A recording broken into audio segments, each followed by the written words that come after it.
Nono TV tusanze okubalaba omulundi ogw'okulala tulina SSABALAMBI w'ekitongole oba ow'enzikiriza y'obuwangwa n'ennono Kabona Kigundu LUBOWA ye ssebo ow'ekitiibwa tusanze okulaba omulundi omulala. Weewaawo nsanyuse okubalaba leera abalabi b'omukutu guno gaggadde. Olwaleero n'obutafaananako nnaku ndala ngenda kubaako ebintu bingi bye twogerako. Era nsaba mugoberere kubanga ebyokusumulula olwaleero bingi. Twakoma ng'otunnyonnyola nti ennyonyi egwewa Lusi omukulu SSABAKABONA bumutikkira. SSABAKABONA amala okutikkirwa akwasibwa Ddamula. So nga yalina musajja we gwe bayita Okulusegere. Gwe yawanga omumyuka we. Omumyuka we omukulu Lubanga. Kazibwe.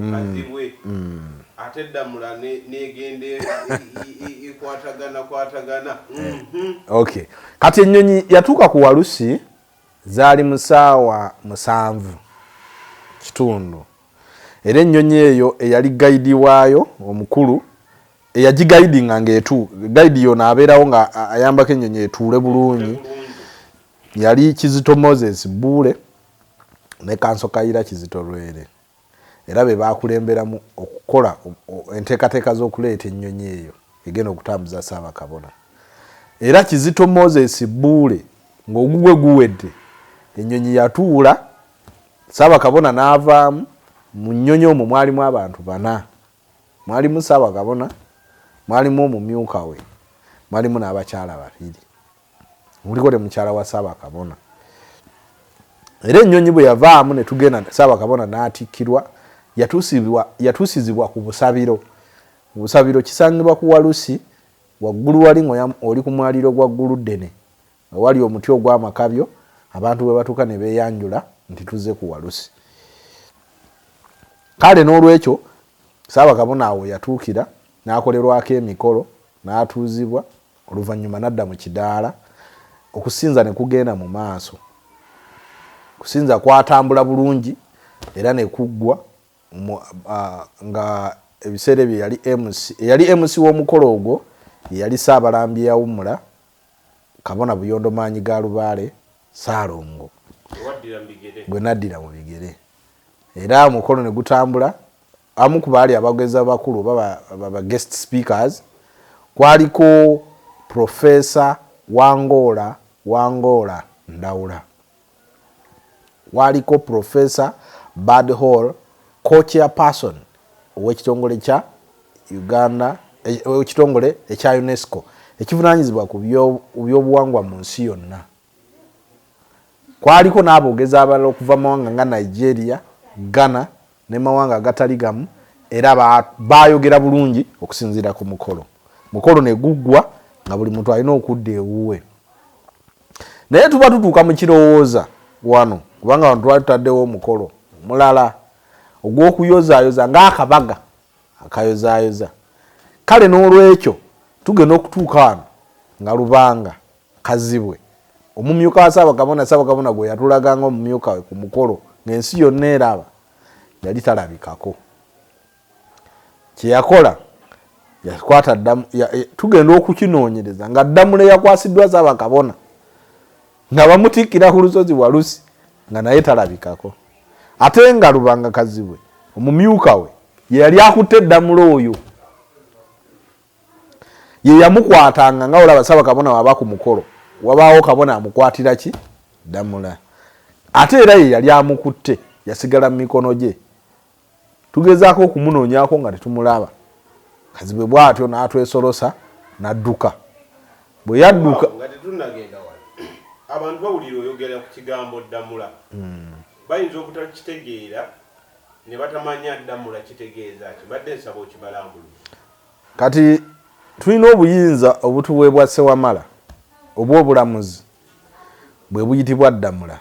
Busobola okuba omuggo oba ekyuma ekiwunde kati nga kiyimiriziddwamu obuyinza bwa Ssewamala munda. Eyo gwe bayita Ddamula gwe muggo gw'olamuza entebe ebeera ekuweereddwa mu buwangwa n'ennono.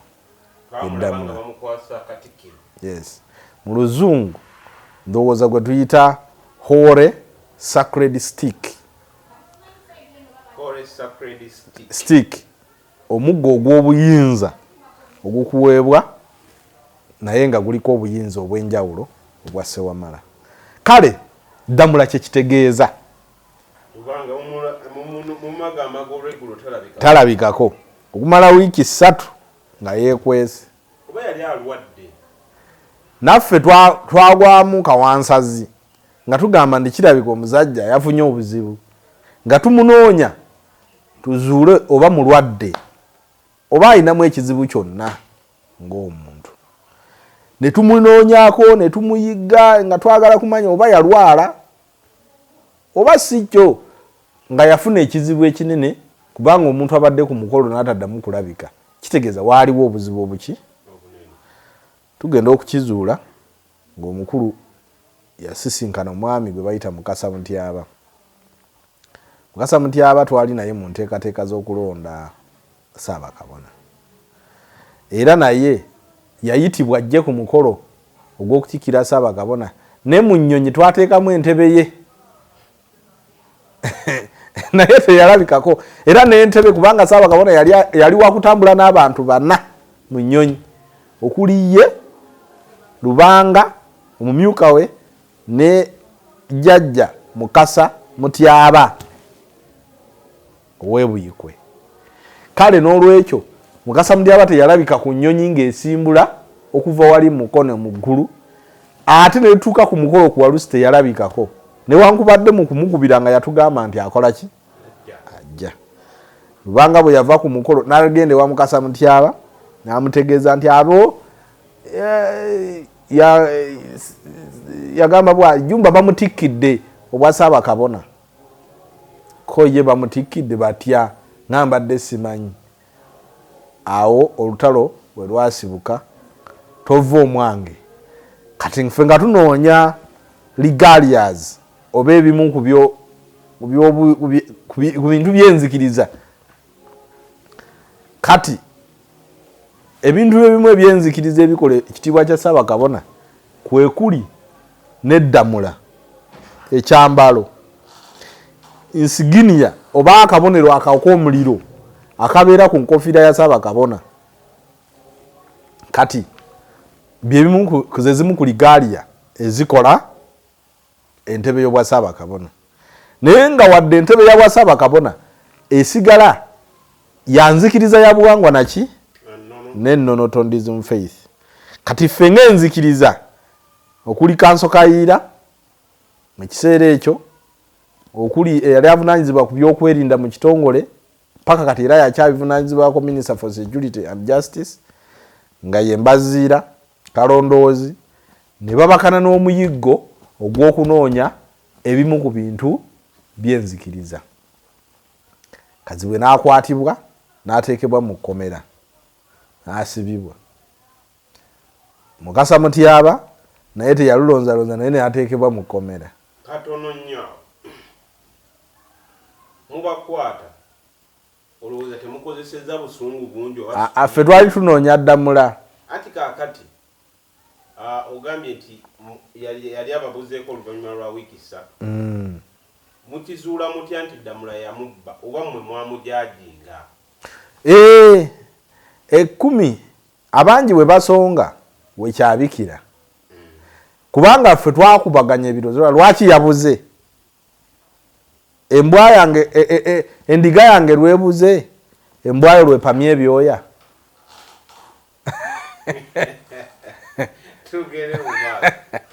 Lwaki yabuze? Ekirala, lwaki teyamalako mukolo? Ate nga yajja ne Ssaabakabona. Ekisembayo lwaki yeekweka? Okitegedde? Ffe tetuteebereza ku ye, ffe twamuleetanga omuntu gwe tuteebereza. Suspect. Mu kumuteebereza okwo n'ateekebwa munda, bw'ateekebwamu n'amalayo ennaku ne yeegaana emisango. Ne tumugamba nti wandikkiriza nno. Ssaabakabona n'akusonyiwa, kubanga Ssaabakabona yali ready omusonyiwa. N'aweebwa beyiro bwe yaweebwa beyiro n'akuba ekifuba eyo n'awaga n'awaga olwasinzira mu bitundu kyeyo gyawagira ng'abeera ne jjajja Mukasa Mutyaba we Buyikwe ng'awaga umwo mu lugazi lunaku lwe tujja mu kkooti basala nte bakunga ekibinja ky'abantu obusajja obutamiivu eyo ku kyalo ne bakunga ebivubuka ebitalina kyebikola ebiyagayaga amayirungi bijja bigaya amayirungi ne bagula emmindi mu bifo bino ebyobuwangwa n'ennono ne babiwa ne babisiba embugo ne bijja nga bitisatisa byagala kulwana. Ffe ng'olubereberye twabeeranga bakkakkamu ekiseera kyonna era twagamba nti guno omusango tujja kukola ki, tujja kuguwangula. Omusango gwatambula emyaka egi 5 kuva 2017 paka 2022 bagusala. Guli mu kkooti ki gwasalwa omulamuzi guli mitambo ne balooya? Oludda olwaffe ffe olwedde omusango gwali gufuuse gwa gavumenti mu kiseera ekyo kubanga gwalimu ekitundu ky'obubbi nga teguli civil. Ffe twali bajulizi oba Ssaabakabona yali mujulizi bujulizi n'abantu abalala b'enzikiriza abali abajulizi mu musango ogwo. Kati bo kubanga Kazibwe ne ttiimu be balina bannamateeka naye ekitono nnyo bakyusa bannamateeka abasukkamu abiri kubanga buli yagujjangamu n'agulabanga musango gw'amaanyi taagusobole ngadduka. Baatunda ebintu byabwe bayavuwala kumpi buli kimu kyabaggwako nga bali mu musango ogwo. Ffe ludda lwaffe okuggyako bannamateeka abaffe bayambangako bannamateeka ba gavumenti oba bwe tuyita ba state Anthony. Yes, okubuwabulagana ku nsonga ezo yakola kinene nnyo mu musango ogwo okulaba ng'akuŋŋaanya obujulizi ku sayidi eno okubuwa Anthony oba State Anthony munnamateeka wa gavumenti okusobola okubusabumitinga. Naye bannamateeka abalala nga Kanso Kavulu owa Kavulu and Co-Advocates, bannamateeka abalala nga Kanso Ivan bonna baali mu musango ogwo. Twalina bannamateeka bangi twaliza awamu. Kale ebyo byonna nga bwe bitambula enzikiriza era yasigala etambula tetwazikiza wadde byatukosa nti ebbanga ery'emyaka 5 lye twamala nga tulwana ne Kazibwe twakosebwa. Bw'atyo omusajja omukulu Kazibwe Lubanga n'asingisibwa omusango gw'obubbi era kati mu nsi yonna bamulangirirako omusango gw'obubbi yabba Ddamula. Omanyi kkooti bw'esala omusango kitegeeza kifuuka ekikoligo ku bulamu bwo. Kkooti kaseekera ne gandi kituufu tukakasiza nti oli mubbi kifuuka kikoligo ku ki? Era Kazibwe yakakasibwa mu babbi bonna be tulina mu nsi yonna n'atongozebwa ku gw'obubbi nti mukulu Kazibwe Lubanga yabba Ddamula. Era Mukasa Mutyaba n'ajjeerezebwa. Mukasa Mutyaba ekyamukwasisa omuteeka munda bye bigambo ebyali byayogerwa nti ng'agamba kitondizi mu face kyabasiyazi simanyi biki n'ebigambo ebirala ebyali defamatory in nature. So yali yaggulwako omusango gwa layibo okwogera kalebule n'emirala egyali gimugguddwa kuwabula ye yajjeerezebwa mu nsala y'omulamuzi nga tuli mu kkooti e Buyikwe. Omusango gwatandikira Lugazi mu kkooti y'e Lugazi eya magistrate naye mu kuwa ensala gwasindikibwa Buyikwe era gye twagenda okuwa ensala. Guweebwa ensala Kazibwe n'aweebwa ekibonerezo nga wakusibibwa ate aliyirire. Naye Ssaabakabona n'amusonyiwa n'amugamba Kazibwe nkusonyiye saagala bakusibe ne ssente zo sizaagala. Era bw'atyo Kazibwe ne bamuleka n'atagenda mu kkomera naye nga wadde kyasigala on record nti omulamuzi yamusingisa omusango ogw'obubbi era kyakakasibwa nti Kazibwe yatwala Ddamula. Newankubadde Kazibwe teyaleeta Ddamula oyo, ne kooti teyatulaga Ddamula gy'ali ng'asingisiddwa omusango nti Kazibwe gwe wabba Ddamula, twali tusuubira nti bajja mukaka aleete Ddamula oyo. Teyamuleeta wadde omusango gwamusinga. Ne tumulekako akabonero nti abaana be n'abazzukulu balimulabirangako ng'empagi y'omunnyu nti obubbi bwamutuusa okumutuusa ku leve eyo n'okusibibwako mu kkomera. Ne tumuleka bulesi ne tumwesonyiwa, ensonga ne tuzirekera bajjajja n'omutonzi nti ali mu handolinga nti alibbayo ate omulala ate alibeera omukambwe ennyo, naye tumukubiriza kubanga atuwulira nti yatandikawo ekintu kye gy'ali eyo alina abakkiriza abamu ab'enjawulo, katusabe botaababbe. Ddamula bwabbye guba gwe yali amaze okubba ku Ssaabakabona. Talina bwe yali ayinza kukoseza buyinza bwa Ssaabakabona era talina bwe yakoseza nzikiriza. Era mu kitundu ekyo mwafaayo okumanya nti Ddamula amukozesa atya olwaleero kuba yali yamusigaza. Obuyinza buba bwa muntu. Kati ne bw'ositula obuyinza obwange n'obutwala ewuwo tebukugasa. Olw'okuba nti obuyinza buno omuntu abuteeka abuwa muntu, Ssaabakabona yaddayo abaamuwa obuyinza obwo ne baddamu ne bamuwa obuyinza obulala. Era kumpi buli mwaka tujaguza amatikkira ga Ssaabakabona. Obuyinza obwo buddamu ne bujjuzibwa bupya ne bujjulirizibwa era n'akwasibwa Ddamula omulala nga tuli ku matikkira ago. Kati tewakyaliwo nnyo kukuba mpawa nti omukulu bwe yatwala Ddamula buli kimu kyayimirira. Ekyayimiriramu kyokka nti emirimu gy'ekitongole gyatambula kasoobo olw'okuba nti ensimbi zonna zaali ziri mu misango. N'omanyi nti agoba tabula kyakusuuza, empewo ekusuuza olunyira. So twasalawo ekyo nakyo tuyandolinga naye bwe kyaggwa ne tugaa tugende mu maaso tetusobola kuyimirira buyimirizi lwekyo. So emyaka egyo 5 ng'ekitongole twasanga ebizibu bingi. Wadde entalo twaziina ne Lubanga naye twalina n'entalo ku Walusi. Twalina n'entalo ez'enjawulo ez'abannaddiini, Abasiraamu, Abakatuliki, Bafaaza. Lumu twagenda mu kuziika sayidi z'e Masaka eyo, Kabona Kato Muwanga Ssenkandwa Ssaabatabiriza yali afiiriddwa omwana, omulambo gwe Bafaaza ne bajja. Olutalo lwali lw'amaanyi, lwali mu kuba amasasi mu bbanga.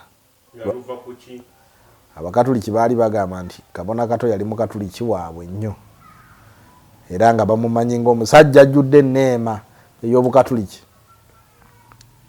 Kyawaliriza okuleetawo akavuyo nga naffe tetusobola kukkiriza omukkiriza waffe gwe twawa n'obutabiriza okutwala omulambo gwe. Eŋŋumi n'eseka, abamu twavaawo n'ebisago, tulina n'enkovu era olutalo lwali luyitirivu nnyo naye omufu twawunzika era tumuziise. Ekyo mu ddiini kikkirizibwa? Oba mukolanga Abasiraamu abagamba nti jihadi fo jihadi balina akagamba ku keboogera mbu battira Katonda. Ffe n'enzikiriza y'omwana w'omuddugavu, enzikiriza zonna kye tuyita faith zitambula n'ekintu kimu ekikulu. Katonda mu Luzungu bakiyita dogmatic principle. Mu dogmatology abasoma philosophy oba basoma ku theology bakimanyi bulungi nti mu dogmatology Katonda tabuuzibwa bibuuzo. Katonda wa mpaka, wa maanyi, ate Katonda taddibwamu. Katonda wa mukono gwa kyuma, dictator, ali kuluwero, ate era kyayogedde tekikubaganyizibwako birowoozo mu dogmatic principle. Kati abasajja bannaddiini we baali bajja muno basanganga obukazi obukaddiyo obuwedde n'amannyo mu mba ne bakagamba nti bwe nkukuba oluyi teekawo n'ettama eddala nkukube. Ekigendererwa kyali nti oleme kulwana naye ye bwakusekula gwe sirika. Kivuddewo juzi wano nga tumaze kuleeta nzikiriza ya bwanga nenno nti omusajja bwa omukatuliki wa kulya oluyi naawe musekule ngumi. Sikuma muliro mbantu. Kati abankubidde ki? Abampadde emmere. Anti agamba nti Katonda yabwa kuba oluyi kyusa ne kutama eddala. Nze olunaku lwe nasemba okugenda mu ekereziya nawanika omukono okubuuza Faaza ekibuuzo. Faaza yali amaze okutusomera ebbaluwa Pawulo omutume gye yawandiikira ab'e Kolinti. Ne mpanika nga biwulimu biwedde mu kiseera ky'ebirango. Omanyi tosobola wanika mukono mu kiseera kya saaviisi. Kiseera ky'ebirango awo nga mbuuza Faaza. Ne mugamba Faaza essomo ly'osomye olwaleero mu samoni olwaleero olugambye osomye okuva mu kitabo Pawulo omutume kye yawandiikira ab'e Kolinti.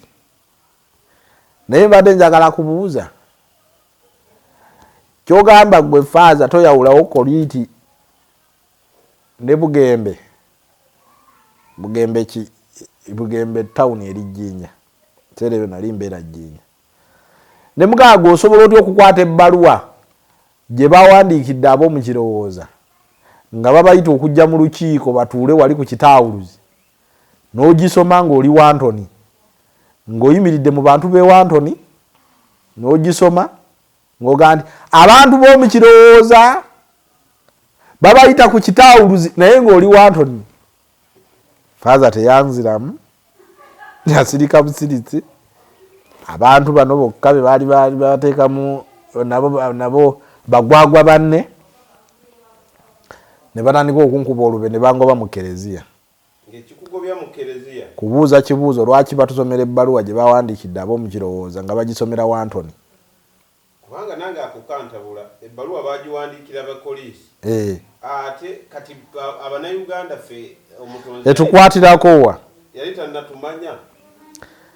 Kati kagwega bwe bugwagwa wavu obuwumbatuutu bwe batuteekako ne batulowoozesa mbu ffe twali tetutegeera mu nsi waaliyo Bakolinti. Ekyo kyekyokulabirako kye nawadde abantu Isirayiri ng'ekuba Palestine. Katonda wa Isirayiri talwala tabongoota era teyeebaka. Isirayiri bagisekudde ebbomu nga Katonda waabwe waali ne bagittamu abantu 10,000. Isirayiri mu kwerwanako teyafukamidde ku mavivi kusaba Katonda. Yakutte ebyokulwanyisa n'erumba Hamas. Naye gwe omuddugavu wa wano omugwagwa wa kuno mulirwanaawo bwakukosa gw'ofukamira ku mavivi n'osaba. Naye nga ne Katonda gy'ava bwe baabalumbaganye baasitudde ebyokulwanyisa bye balina byonna mu seefu mu Amale ne babitwala okuddamu okukola okuwoolera eggwanga. Katono nnyo njagala kumanya otugambye nti nga ne Katonda gy'ava naawe watuuka n'okkiriza nti Katonda ava Isirayiri. Nkyogedde lwakuba nti bano bwe baabalimba okitegedde. Kubanga gundi Musa Pawulo Yesu bwe yamulabikira n'amugamba genda ogamba abantu ti nze Katonda ndi mwana wa Katonda. Olw'okuba ebiseera ebyo yali akyali Sawulo ng'akyanywa enjaga n'abuuza Yesu, sebo abantu bange mbagambe nti gwe Katonda ani? Yesu n'abaddamu bagambe nze Katonda wa Isirayiri. Ekitegeeza Isirayiri erina Katonda waayo ne Sawulo yalina owuwe.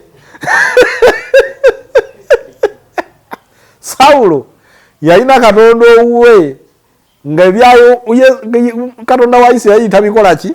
Tabimanyi. N'abimuyigiriza buyigiriza.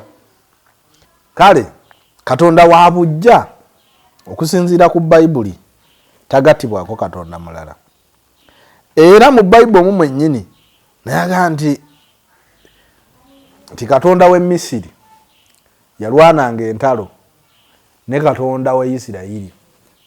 Era abantu abaali basigala ewa Falaawo abakkiriza mu Katonda w'e Misiri, Katonda yanyiiga n'abasindikira ebikere ne bibakolako effujjo.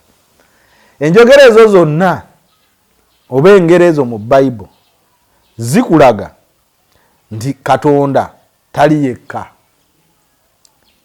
mu nsi naye Katonda oyo bo okusinziira ku bo balaga nti Katonda alina bakatonda bangi era gye bali kubanga mu lubereberye bagamba Katonda agamba ng'ayogera ne gwe tutamanya nti tukole omuntu mu kifaananyi kyaffe.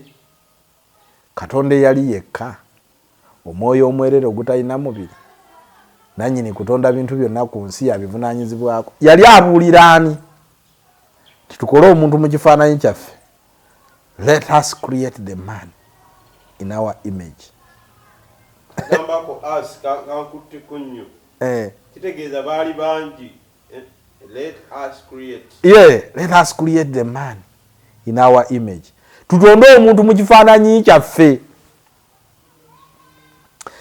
Kituufu enzivuunula eyo ntuufu ebigambo ebyo bituufu nga bwe byawandiikibwa naye enzivuunula yaabyo nkyamu. Lwaki? Omutonzi nannyini kutonda nsi guluddene oyo kyetondeka wanga guluusiddene Namugereka gyali atudde mu bwakinene ng'omwoyo gyali mu nsi era si mwangu wa kulabikako eri ensi. Wabula ye kye yakola yeeyabululamu n'avaamu emyoyo 7 egikola zisemazinga 7 ezikola ensi. Toga buli semazinga erina omwoyo gwayo. Erina omwoyo ogugituddemu era buli semazinga etuddeko obwakatonda bwayo bwe bwakatonda 7 omutonzi emyoyo egyali gyogeramu nti tukole omuntu mu kifaananyi kyaffe. Kyova olaba omuddugavu omufirika waawa tafaanana mu Asia, bw'osanga omu Asia tafaanana mu Europe, bw'osanga omu Europe tafaanana mu America, omu America tafaanana mu Australia, mu Australia tafaanana mu Madagascar. Abantu abo bonna buli omu alina obwakatonda bwe n'obutonzi bwe obumutuddemu. Nga wano mu baddugavu bwe tulina Katonda owaffe Munyazi Mungu nga ye Kabaka bulamu, nga ye Musoke, nga ye nannyini kutonda biramu byonna ku lukalu lwa Africa. Ne bwe tuneesiba ku Katonda w'Abayisirayiri ne tumwekukutulizaako ne tumuyita tatumanyi kubanga mu Isirayiri teriyo linnya lya Kiggundu, teriyo linnya lya Kamoga, teriyo linnya lya Jjumba, teriyo linnya lya Kayiira. Katonda teyali mugwagwo oba mutumbaavu okutegeera nti ensi yonna erabeera esinza Katonda w'Abayisirayiri n'atabawa na mannya waakiri ageefaananyiriza amalala mu nsi yonna. Ate ffe twetuuma wano agaabwe naye bo tebeetuuma gaffe. Ffe tuba tufaananya ekyennyanja ng'okitaddeko omutwe gw'ente. Ne bw'okiteekako omutwe gw'ente era tegujja kukola. Abannasayansi bagezezzaako okufuna okukyusa ze tuyita genes z'ebiramu ne bagamba embwa ezaaleko embuzi tulabe naye kikyalemye. Embwa ne bw'ogikuba amazzi g'embuzi era tegizaala. Ekirala baddidde ebirimbe ne bagamba tuddire omupaapaali simanyi omucungwa tugugatte n'omufene. Bakigezezzaako naye kigaanye kubanga omucungwa tegulinga mufene wadde byonna birime, tegulinga mupaapaali wadde byonna biki birime. Kati wano ekiremesezza olukalu lwa Africa okutambula n'okuba obulungi nga ffe tusinga ebyobugagga mu nsi yonna kwe kwesiba ku Katonda atali waffe, kwe kwefaananyiriza kubanga omuzungu bwe yajja wano yakola kye tuyita assimilation. Mu assimilation policy ze zimu ku nkola abazungu ze baakozesa okupenetrating omwana w'omuddugavu n'okutuusa wano eddiini. Kyova olaba nti omuzungu nannyini ddiini gyesibuka ate ye tagipracticinga. Nti omuzungu olunaku olw'Essande ze mbabeeramu, olunaku olw'Essande asaba ekinene ennyo, asabira essaawa emu. Bw'amala okusaba n'agenda ku mirimu gye n'akola. Ffe wano olunaku olw'Essande na public holiday teri kukola teri abantu bakeera ku makya ne bagenda mu masabiro gaabwe ne basaba okuva ku makya paka lwaggulo nga bakoowola omuntu gwe batasuubira kulabako nga bagoba ekintu kye bayita sitaani kye batalabangako emyaka 15 abantu balwanagana ne sitaani. Awo wennyini abantu bano bannaddiini bagamba nti ekigambo ssabo era sitaani ali masabo. Kitegeeza sitaani ye mukulembeze w'essabo. Ate ogambye bakeera ne bagenda mu masabiro gaabwe. Kigambo ssabiro si mwe muva ekigambo ssabo. Kanguwe fene bannaddiini nabo balina bamasabo. Kitegeeza sitaani ali mu kereziya ali mu mizikiti kubanga bo ge masabo gaabwe. Kanguwe fenomeno entono. Bayibuli egamba nti olutalo ne lubaluka mu ggulu nga sitaani agwa mukama we mu bulago. Mbu sitaani yasiikuula olutalo mu maaso ga Katonda n'alwana ne Katonda. Katonda n'ayita zimalayika 7 endala zimwegatteko balwane ne sitaani. Olutalo we lwabalemerera mbu ne bakwata sitaani ne bamukasuka mu nsi eno ne bagamba mu Bayibuli egamba nti wuuyo zibasanze mwe abaana b'abantu, wuuyo sitaani azze ng'omulyolyomi. Sitaani olwatuuka ku nsi n'akola obwakabaka bwe. Bwe yabukola Katonda n'akiriyalizinga nti sitaani bwe baamukasuka eno bakikasuka kulaalira kyadda na birimba. Katonda n'atakoma okwo n'azaala omwana we atya n'amuweereza ku nsi agobe sitaani. Sitaani n'agwa ku mwana w'omutonzi yekka akaana k'alina ku nsi n'akatta n'akasaanyaawo. Kati ku Katonda ne sitaani kusinziira ku bo ani asinga amaanyi?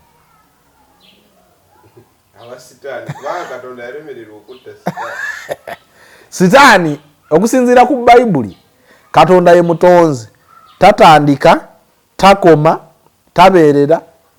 Okitegedde? Mutonzi ye byonna. Yasobola okutta omubiri n'omuki n'omwoyo. Sitaani yamulemera kuki? Ye nannyini byonna asobola n'okutta ffe amulemeredde. Ffe abalya mmere tulwana naye. Juzi nalaba mbonye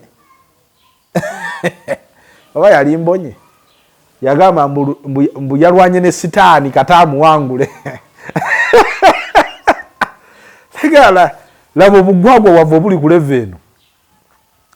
Kati obuwumbatuutu bw'ekikula ekyo bwe buviiriddeko abantu okufa mu nsi nga tebalina kye balina. Kyova olaba amawanga agaategeera obwakatonda bwago nga China, India n'amawanga amalala magagga nnyo, kubanga obwakatonda bwo buli bw'obuyingiramu n'obusemberera omutonzi akuwa amagezi ageerowooleza era agakola. Ensonga lwaki wano bajjajjaffe baasobola okukola ze tuyita hand tools, handiho, enkumbi ze baabajjanga mu mayinja, ze baaweesanga mu mayinja nga bazikozesa mikono, ne bakola embazi, ne bakola obuweesi ebiseera ebyo. Ku guno omulembe ogwa digito gwe tulina n'amagezi tetusobola dde okukola akati k'amannyo. Obuti obusokola amannyo zi toothpicks tuzijja China era tuzigula ne tweyagala ne tusanyuka, kubanga twava ku bwakatonda bwaffe emyoyo gyaffe ne gitujjako amagezi. Kati gyatufuula bigwagwa. Kati olaba ebingiringiri, ebimpeneggu, ebiwumbatuutu, kugamba enkodomali eziri ku TikTok nga kizirina okukola kuzina mazina na kuwemula. Kati abantu ebitambo bibakwata misana. osanga omuwala saawa 5 ez'emisana atambula ali bwerere ngunyumizeyo eki akaboozi akatono wano mu senta nasanze omuwala ng'ayambadde akasikaati keeru nga katangaala munda ayambaliddemu empale nga ya pinki mu mpale ya pinki nga namu ayambaliddemu ekintu ekirala ekizigiro bino ebyabakazi ebizigiro bye bakozesa nga bali mu nsonga z'ekikyala naye nga nakyo kirabika nabadde njagala kujjayo simu mukuba ekifaananyi nandikibawadde ne mukiraba naye olw'okubanda ebintu ebyo byesisiwaza era byenyinyaza ate nange yakintunuzaamu omulundi gumu sazizaayo liiso nayagadde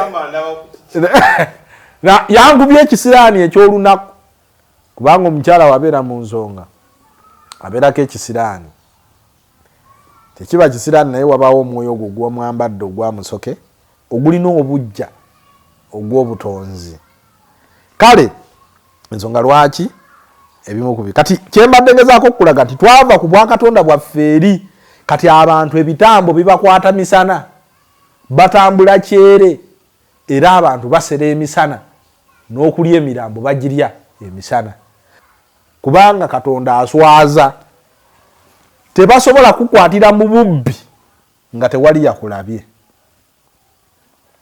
osobola okubba ebbanga lyonna nobba ebintu by'abantu nga teri akulaba natya naye olunaku lubaalewo lwakuvaamu tebula akulaba obba enva abaana abato abakyabba kunva ewaka lwe bakusanze ng'oyinza oba ozibbidde ebbanga lwe bagenda okukwata wabaawo akulaba atlisi sukaali akusigala ku mimwa akabonero akoleka ndi bakulabisizza akagamba akatero gantu wakasiraani embuzi yemuluma bulungi nnyo ebabuuza nti embuzi yamulumye embuzi yamulumye eki timbuzi simbwa ye yamulumye nti ni embuzi yamulumye okitegedde ensi bwetyo kale nzikirizayo omwana w'omuddugavu yakomawo okuddamu ozuukusa abantu ku buwangwa bwabwe okuddamu okubategeeza nti waliwo ebintu bye mwaleka bye mwahasuula ebikulu ebigenda okuzza ensi mu nteeko nine mulembe gubeerewo abantu beyagale babeere ku zitikitooko naye abantu babeeremu empeke omanyi ng'ebigambo ebimu edda tetwabiyisanga mu kamwa naye ku tikitooko obikula vidiyo 3 kati ebyomunda babikubawo obukubi ekyo nno kirekawo eggwanga era kirekawa obuwangwa era mmwe bannabuwangwa n'ennono ng'abanaddiini abannanzikiriza kubanga obuwangwa n'ennono si ddiini wabula nzikiriza mukozeewo ki era muyinza kuwa magezi ki waliwo omwaliriro baguyita ewa bbeere ddene n'ekifo ekirala bakiyita bbina ddene gusangibwa ku biiriro by'ekalagala ensi yonna abasawo b'ekinnansi bajjajja b'abaana abantu ba bulijjo we balina okugenda bakolera omukolo ensi eno esobole okutereera bbina ddene awo omukazi we yakunamira eggwanga lino bino byonna ebintu byolaba bino byonna ebigenda mu maaso akanyambere ge kasibuka awo wa bbina ddene ku biiriro by'ekalagala kyogamba nti omukazi yava gyavudde n'agenda ekalagala ku biiriro n'akunamira eggwanga n'akunamira ensi era n'ejjinja lyasigalawo era yafuuka empagi y'omunnyo ne wasigalawo n'ejjinja we liri likunamye ogambye nti omukazi bw'ava gyavudde n'akunamira eggwanga yakunamira ensi yafuuka empagi y'omunnyo n'ayingira mu jjinja eryo kati ejjinja lyasigalawo ng'akabonero nti wano we baakunamirira ensi era we wali gw'ayagala okukunamira osobola okugenda n'olaba ejjinja eryo obwesedde bwensi buli awo tulina kukola mikolo ensi esobole okutereera. Kale ffe nga bannabuwangwa bino ebigambo tujja tubibategeeze musobole okulondamu ebibayamba ne bw'onaalokoka emirundi 100 mu 100 obuwangwa bwo gye buli. Abamu abantu abamu batandise n'okwetuuma amawanga amalala nga Muteeso ne yeeyita Muganda n'amanya beeyita ga Kiganda, nga Mulundi wajja wano n'afuuka Wankima n'amanya beeyita ga Nkima, nga Mukakwa bwe yatuuka wano ne yeeyita Muganda. Ne bw'oneeyita Omuganda olunaku lumu lujja kukyanga ky'olina okukola kunoonya kikaakyo, ng'olunaku lumu olina okuddayo lime ku bijja by'abajjajjaabo embeera esobole okutereera. Ne bw'oneeyita Omusoga nga toli nga wava Bunyolo oli musaamya, ojja kusigala oli musaamya olunaku lumu olina okuddayo ku buwangwa bwo. Kyova olaba abantu tubategeerera mu kusamira amawanga gaabwe amatuufu kubanga emizimu egibalinnyako ekimala nekyogera ennimi newe mutekakaza nti ono Munyarwanda bulijjo, ono Munanka, kubanga tosobola kukweka identity ebbanga lyonna. Ku lwaki? Kubanga ensi bwetyo bweri. Ensi bwetyo bweri. Kati enzikiriza y'obuwangwa n'ennono ekyo kyekoze okuzza abantu ku lutembe lw'abajjajjaabo. Ngugambe entalo zino zonna zenkunyumiriza tuzirwanye. Olutalo nenkulaga olutalo lw'akazi bwe lwali nti yagenda okutuuka wano ekirowooza ye nga yadduse edda n'eddamula ng'amaze okwekweka. Waliwo olutalo lwakola amawulire amangi ebiseera ebyo emabega. Ssaabakabona bamuziika yagwa mu ntaana. Olwo lwali lutono. Kabona Waswa yakola vidiyo ng'agamba nti Abasiraamu abalina obupale obumpi babeera basajja nga bakulu naye ng'empale zaabalekawo. Ogamba ono Kabona Waswa Nsubuga ono wafuwa. Nti ebeera nnaku ng'ebaluma nga tebalina ssente zigula mpale mpya. Kye yali ayogera kyali kituufu naye abatabbuliiki baakifuna bubi.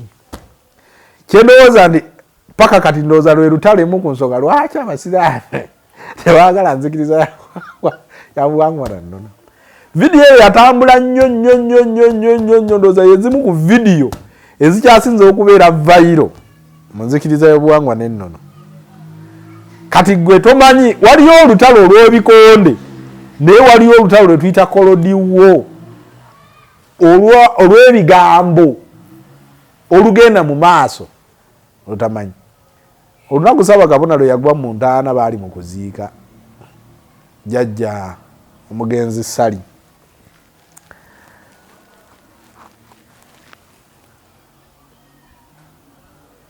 Yali Ssentongo? Omugenzi Ssentongo manyi naye Wankima. Naye firimu we yabalukira be basajja abalokole okujja ng'ekigendererwa kyabwe baagala kutwala mulambo kugusabira naye nga ne gwe basabira waliwo amasabo mu maka ge. Yali mukkiriza? Ffe nga tebitukwatako. Gwe kasookera obeera ng'oli musamize tebitukwatako. Abalokole basabire abalokole bwabwe n'abasamize basabire abasamize baabwe. Tegeeza mwesiba kubanga. Ate tutya kyokka ffe twamutuma ogenda okusamira n'azimba n'amasabo. Bw'obeera omulokole bakukkiriza okuzimba esabeewo? Ate kati lwaki bwe batwesibako?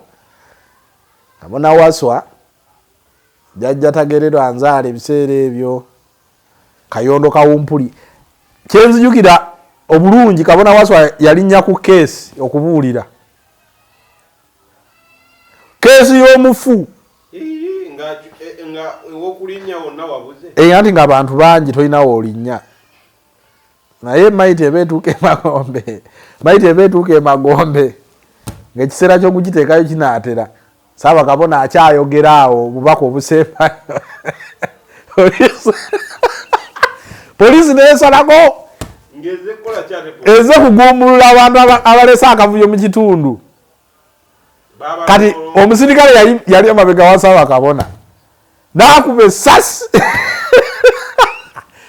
Kati kyesamanya Ssaabakabona yali abuuka ntaana ajja kutubuulira.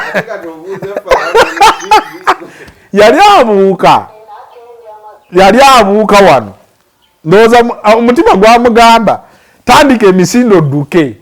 Ate yalina olutembe lwa jjajja, yalina ekyambalo nga kyonna kinene, kati n'akirinnyamu. Kati mu kukirinnyamu nga tewali option ndala kujjako mulonda munda mu ntaana.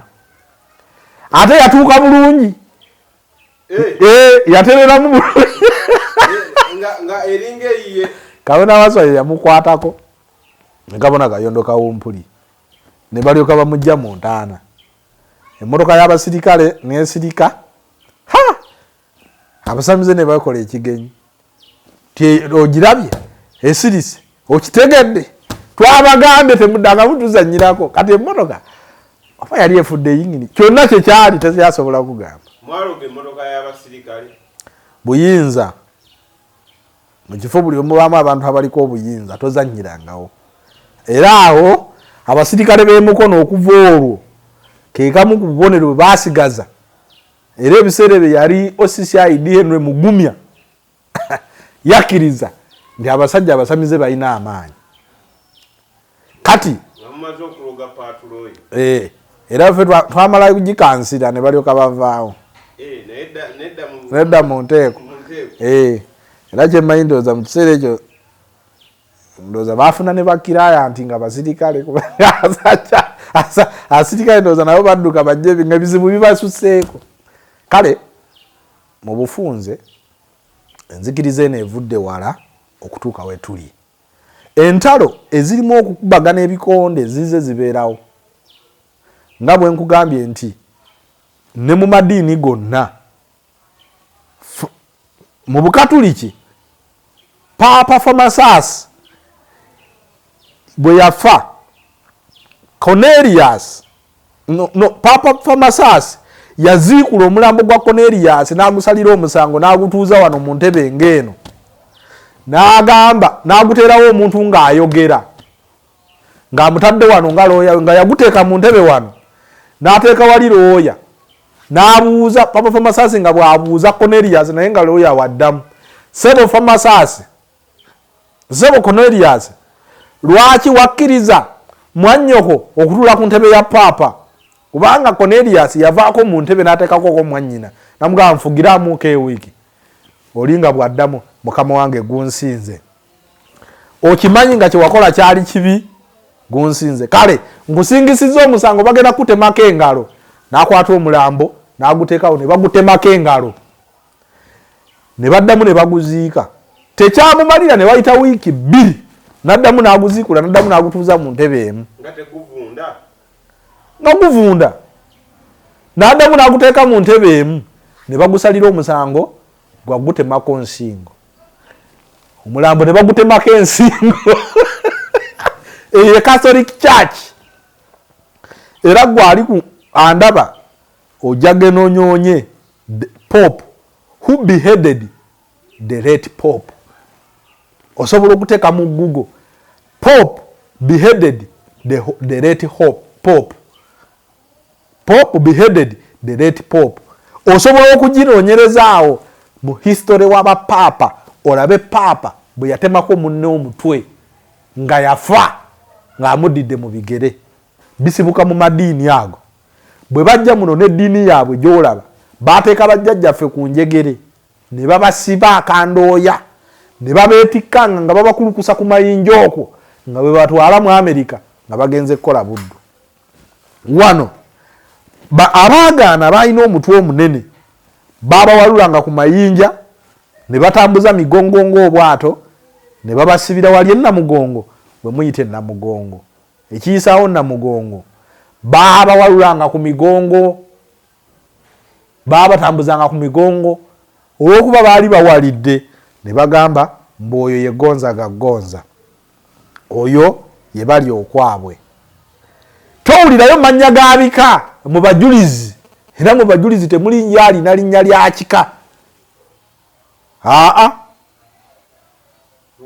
Amanya gonna baba patikako bapatike kubanga baali basajja abawaganyala. Oli bwe yawaganyalanga naye aga nti oyo yebazekketta naye nga lya kika ki bazekketta. Amanya bwe gatyo ono ye Kizito omuto naye nga kyali kituufu. Kumanya ago gonna gabazekketta Gonzaga n'amalala ag'abantu be bawalulanga ku mayinja. Kuliko n'omuddala oyo mujulizi. Bafuuka batya abajulizi? Kati abantu ne batambula okuva mu nsi n'ensi nga bazze muno okujjukira emizimu gy'abaafa mbu baafiiririra ddiini nga teriyo n'omu yafiiririra ddiini eyo. Baabattira mu bulumi lwa kugaana kukkiriza kidiini kyabwe. Bwetyo Catholic Church nezimbawo n'ekijjukizo ky'okukolerako ensimbi kati bagiyita Namugongo Shrine. Shrine, okumanya Shrine nga waliwo n'emizimu gy'abaafa baalizimba nga ssabo era bwe lito bwe lifaanana. Kati Shrine essabo ly'e Namugongo eritwala abantu okugenda okukola emizimu gy'abaafa ne batugamba mbu gye emizimu giri mituukirivu, egyaffe egisabirwa mu masabo si mituukirivu. Kati eyo indoctrination ey'okuwuddiisa abantu nga babatatikamu ekintu ekitali kyabwe yeviiriddeko omwana w'omuddugavu okusigala nga bw'ali. Kale kwe kusalawo tiffe ng'enzikiriza bwe tutyo bwe tulina okuzza abantu mu buwangwa bwabwe.